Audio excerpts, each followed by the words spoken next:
औज़ुबिल्लाहिमिनश्शैतानिर्रजीम बिस्मिल्लाहिर्रहमानिर्रहीम। नाज़रीन अस्सलामु अलैकुम। मैं नात गो शायर मोहम्मद जमील चिश्ती हज़रत अल्लामा साइम चिश्ती अलैहि रहमत दा शागिर्द तुहाडे नाल मुखातब हाँ। हज़रत इमाम हुसैन अलैहिस्सलाम दी वलादत दे उत्ते मैं कलाम लिखिया, समात फरमाओ। बह जा दरे हुसैन ते सग बन के, बह जा दरे हुसैन ते सग बन के, मुल पै जांदा इत्थे बहण दा है। बह जा दरे हुसैन ते सग बन के, मुल पै जांदा इत्थे बहण दा है। असां सुनिया रब दा यार सोना, प्यार मंगदा ज़हरा दे चैन दा है। असां सुनिया रब दा यार सोना, असां सुनिया रब दा यार सोना, प्यार मंगदा ज़हरा दे चैन दा है।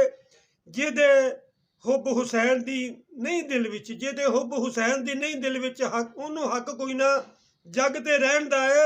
रब दा ओहदे ते फजल जमील चिश्ती, जिहदे दिल विच प्यार हुसैन दा है। रब दा ओहदे ते फजल जमील चिश्ती, जिहदे दिल विच प्यार हुसैन दा है।